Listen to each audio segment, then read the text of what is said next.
Bienvenidos a la semana número 28 de geografía. Una disculpa porque estoy grabando esto y hay una fiesta al lado de mi casa, entonces probablemente escuchen la música de fondo, pero no tenía otro momento para hacerlo.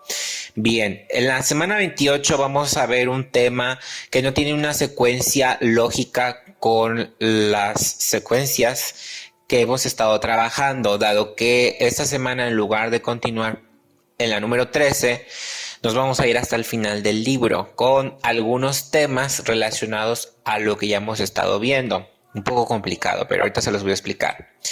Bien, ¿qué es lo que vamos a ver? Esta semana tenemos una mezcla con la parte final del libro, que son los retos locales, como les dije, con algunas secuencias que ya vimos. Los retos locales.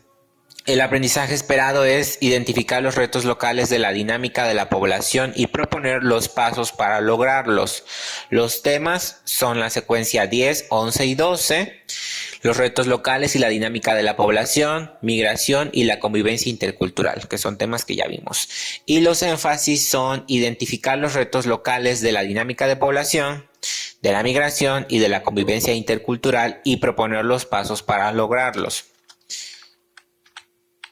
Bien, el tema de dinámica de población es la secuencia 10, que ya vimos, que no lo vamos a repetir, vamos a analizar algunos temas y los retos que se derivan de estas problemáticas. Por ejemplo, la sobrepoblación, pobreza, explotación de recursos naturales, envejecimiento de la población, abandono de actividades agrícolas, entre muchos otros, pero todo está relacionado con la dinámica de la población.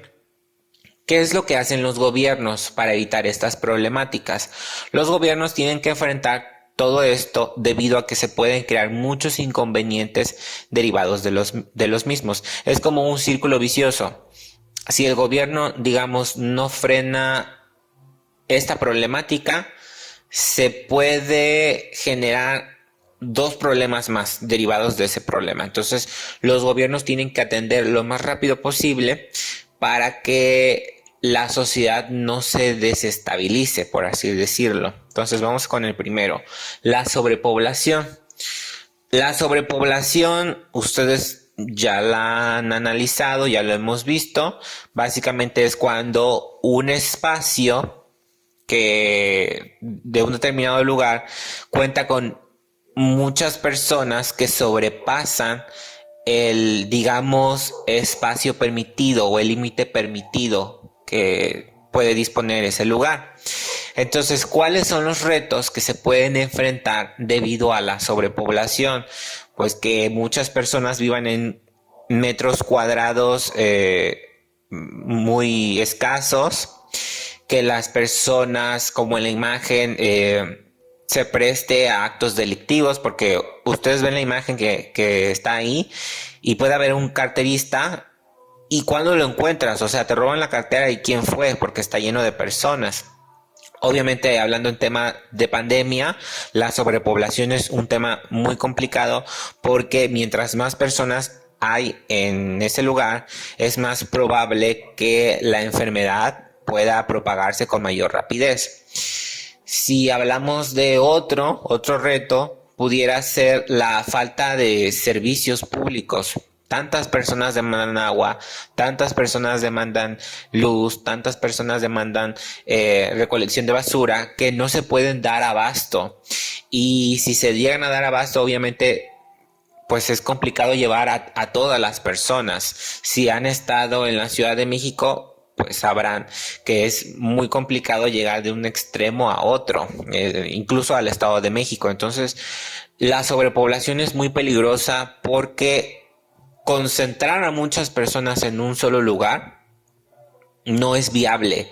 Es como que, bueno, ahorita ustedes no han estado en la escuela, pero imagínense que los tres grupos de primero A, B y C, en lugar de tenerlos separados, estuvieran todos juntos en un mismo salón. Obviamente unos no alcanzarían silla, se acabaría el aire, habría mucho más calor, se pelearían con mayor facilidad. O sea, la sobrepoblación es un tema que la gente o los gobiernos tienen que tratar de solventar.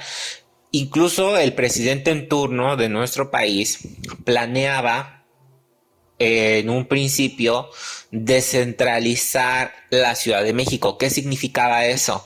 Que se iban a llevar todas las dependencias de gobierno a los demás estados de la República para que las personas que fueran a hacer un trámite importante no tuvieran que viajar hasta la Ciudad de México, sino que esas oficinas centrales estuvieran en otro estado y obviamente todos los trabajadores de esa dependencia se iban a tener que trasladar, o sea, se iban a tener que mudar, digamos que para acabar un poco con esa sobrepoblación, un poco porque eso no acaba el problema realmente, pero sí es un tema un poco delicado.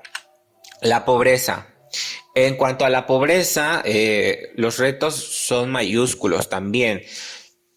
Un pueblo empobrecido es un pueblo que demanda más servicios, es un pueblo que se enferma más, es un pueblo que puede recurrir en algunas instancias a actos delictivos, incluso por comida, por alimentación.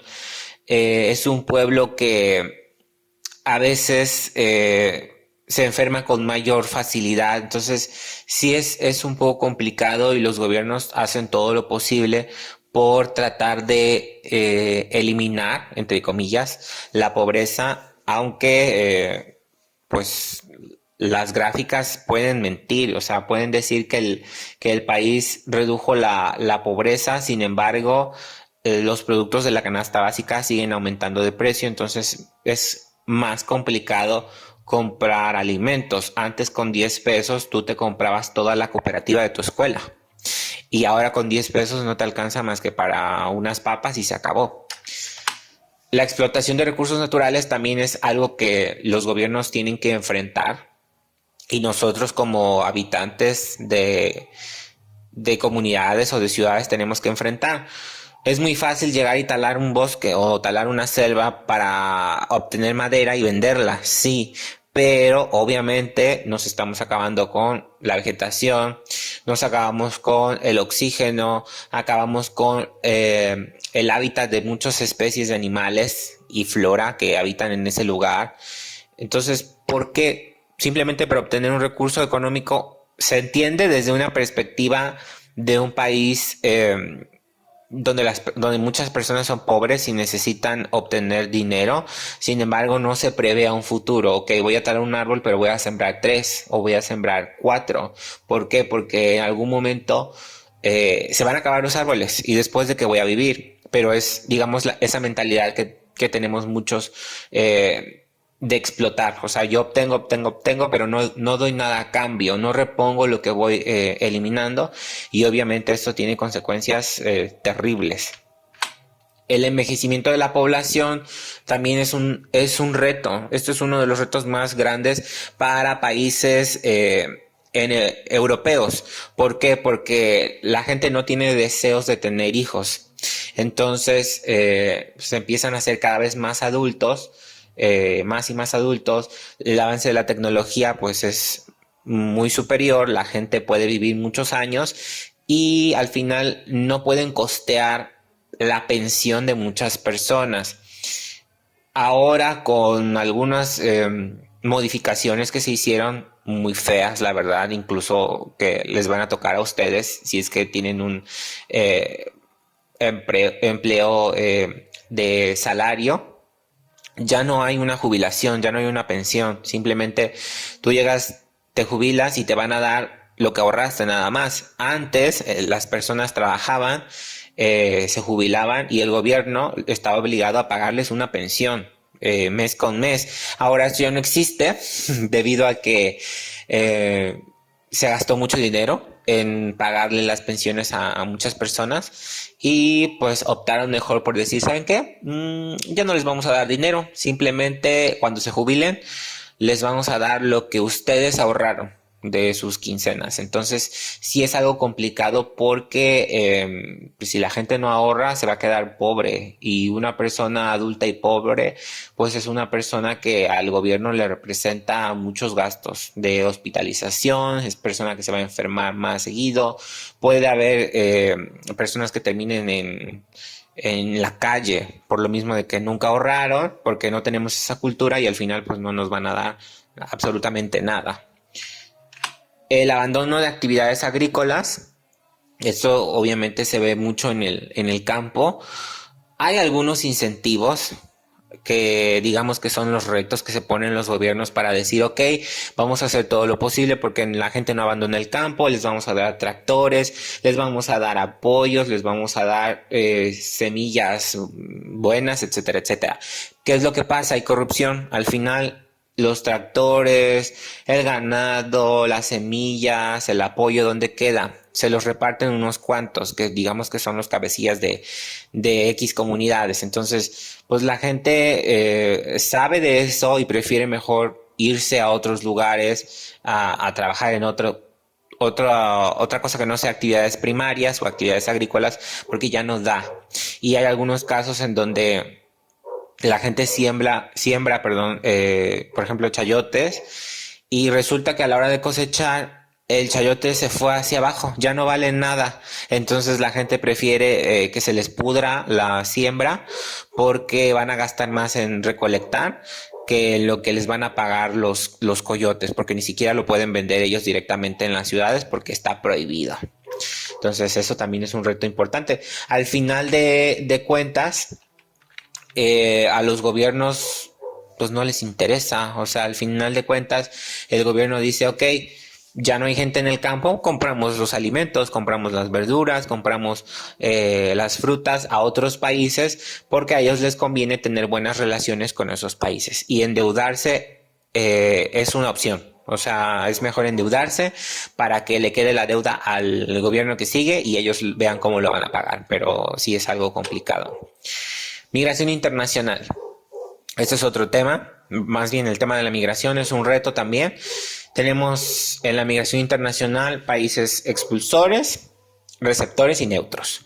Los países expulsores, el reto que tienen es tratar de frenar que la gente se vaya para que sean productivos en su propio país. Sin embargo, también del otro lado de la moneda puede ser bueno para la economía de ese país que están dejando, porque al final van a seguir enviando remesas y esas remesas hacen que el país no se desestabilice económicamente. Entonces, el país expulsor, digamos que no la sufre tanto económicamente porque se van, pero al final siguen enviando dinero y pues en dólares, ¿no? En el caso de la migración internacional de México a Estados Unidos. Los países receptores, pues el reto es que quieren frenar la migración indocumentada porque llega mucha gente sin papeles y no saben quién llega. Puede llegar incluso a una persona que esté siendo buscada o investigada en su propio país con tal de huir y va y se esconde. ¿Y cómo lo encuentras si fue sin papeles, no? Entonces, también lo hacen porque se pueden acabar los puestos de trabajo para los residentes, para algunos residentes. Sin embargo, esto también tiene un punto positivo porque se abaratan los trabajos destinados a ciertas clases sociales bajas. Que son los que terminan haciendo muchos de estos migrantes indocumentados, ¿no? Que no pueden comprobar que pagan impuestos y pues terminan haciendo trabajos que les pagan mucho menos de lo que ganarían si tuvieran papeles, ¿no? Los países neutros pues no tienen una posición marcada, dado que en sus países no hay una migración constante ni hacia afuera ni hacia adentro. En el caso de la migración nacional, pues tenemos lo mismo, estados expulsores y receptores. Los expulsores, en estos estados no hay variedad para laborar y la mayoría de las personas se dedican a actividades primarias. Hay estados aquí en México que todos se dedican a la agricultura o a la ganadería y si quieres progresar o haces danzas o te vas a otro lugar, que sería como los estados receptores. Quiero suponer que ustedes conocen a muchas personas que terminaron viviendo en Cancún, porque Cancún es un lugar que tiene mucha oferta de trabajo en distintas áreas que a lo mejor en sus propios estados no son tan fáciles de conseguir. O era mucho más fácil conseguir un puesto de trabajo en Cancún porque hay muchos hoteles, porque hay muchos turistas. Entonces es algo interesante. O sea, Veracruz tiene costa, sin embargo, mucha gente de aquí se fue a otros estados como Quintana Roo porque los trabajos allá son más remunerados. Es un lugar muy bonito, entre comillas, para vivir, pero pues lo hacen no porque la gente quiera o porque no les guste su propio estado, simplemente porque les ofrecen trabajo mejores en otros lugares. La migración del campo a la ciudad también es algo que es un reto para los gobiernos. Mientras más gente se va a la ciudad, el campo queda abandonado, ya no quieren realizar actividades agrícolas, pues no son bien pagadas, lo que les decía. Los gobiernos no incentivan correctamente a las personas y prefieren importar alimentos para tener, como les dije, buenas relaciones con otros países. Y el tercer tema es la convivencia intercultural. ¿Cuáles son estos retos? Es de los mayores retos y en donde menos se ven los resultados.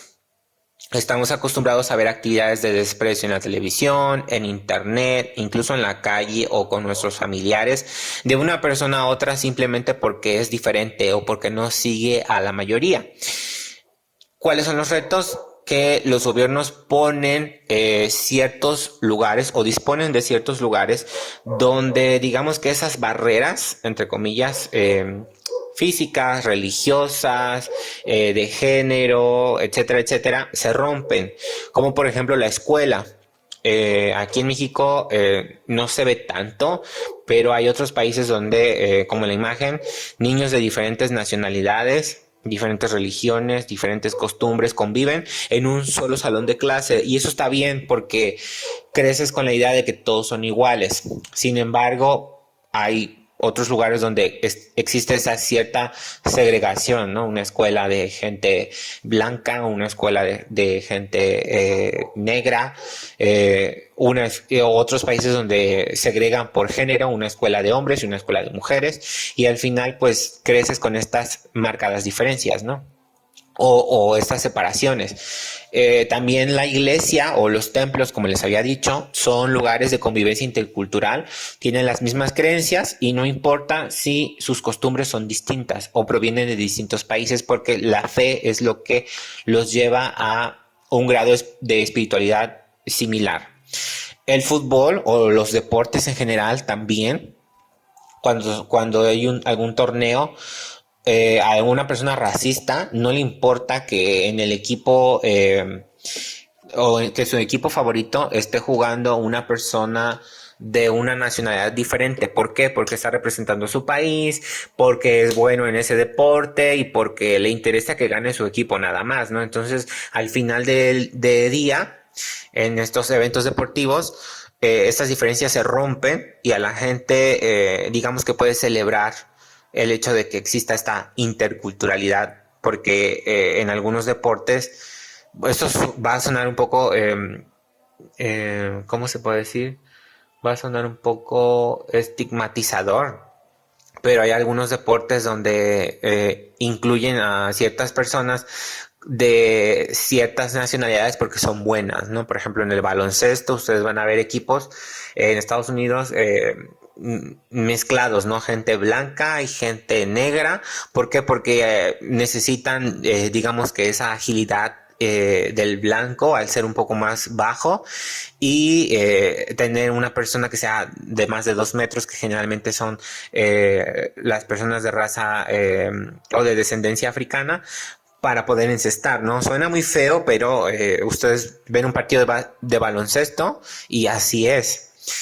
Eh, Utilizan estos ciertos rasgos como para tratar de ganar, ¿no? Para tener ventaja sobre los otros equipos. Pero al final del día a las personas no les interesa. Y es lo bueno, a las personas solamente ven que es el equipo, su equipo favorito contra el contrincante. Y ellos le van a echar bulla al contrincante y van a apoyar a su favorito sin importar las personas que estén en ese equipo, ¿no? Y los concursos en general, de lo que sea, incluso en la televisión, concursos de baile, de canto, de danza, de lo que sea. O sea, si representan a un país, a la gente no le importa cómo vaya, simplemente quieren que ganen, porque están representando a su país o a su estado, a algo que les toca fibras sensibles, ¿no? Y ya por último, vamos a ver la actividad. Fue un tema de cosas que ya habíamos visto, simplemente retomaron como que cuáles son los retos que tenemos como sociedad. Y la actividad está en 3 partes, por favor, véanla. Parte 1. Esta semana repasamos temas que ya conocías, pero analizamos a detalle los retos a los que nos enfrentamos. Por lo tanto, en hojas blancas van a realizar una historieta donde plasmes uno de los 3 temas vistos en clase. Parte 2. Recuerda que la historieta puede tener o no texto, siempre y cuando se entienda lo que quieren transmitir los dibujos. O puede ser a color o sin color. Los requisitos son los siguientes. Mínimo 9 encuadres, que ahorita en la siguiente diapositiva les explico qué es. Que tenga una secuencia lógica, o sea, que se entienda de lo que está tratando la historieta. Y 3, que tenga un mensaje sobre los retos que vimos esta semana. Uno de los 3 retos. Escojan uno y sobre ese básense en su historieta. Aquí en la parte 3 les pongo los ejemplos. Los encuadres son esos fragmentos o esos pedacitos de caricatura. El de Snoopy, que es el del perrito, tiene 6 y el de Mafalda tiene 3. Entonces ya saben cuáles son los requisitos y pues nos vemos hasta abril porque ya la próxima semana empiezan las vacaciones. Si tienen dudas, pues ya saben dónde contactarme y pues nos estamos viendo.